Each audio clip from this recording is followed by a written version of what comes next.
Алексин Кишев и ще говоря за видовете ученици в даскалото. Така, днешния урок по география. Населението. Кой ще каже колко души има на света?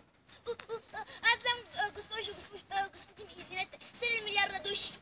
Кой те е вдигал, бе? Бе, махни, бе! Не ме пийте. Шут! Ти кой таки малайска соло? Поводяваш? Госпожо, иди ли летите с мен? Аз съм господинът ти, бе! Марко директора!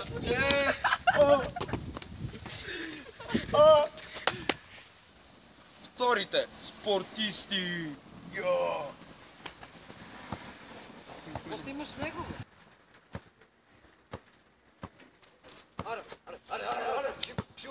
Жилменев! Айде, бе! Абе, да не съм този чул, бе! Ей, деца! Айде, бе!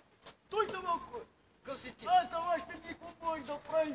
Аре, покажи сега! Дай ти покажа малко, покажи малко само! Не дей, бе! Покажи те, бе! Дай малко, ти! Ей, как ми добре, че вързаш тук с косата, връзаш! Бати на обарите. Айде, айде!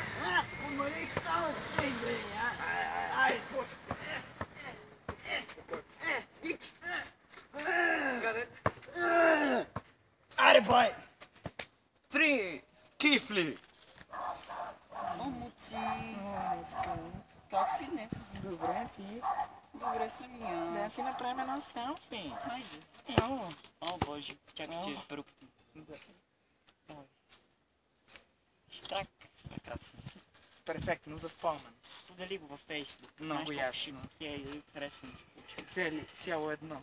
О, боже, Мичка, виж го онзи там, баскетболиста.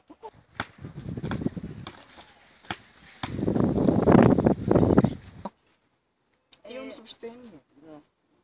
О, Злодора ми е писал! Сериозно, но той е мой. Не е мое! Моя, ма! Не е мое! Майка! Ако видеото ви е харесало, дайте едно палче нагоре и се абонирайте.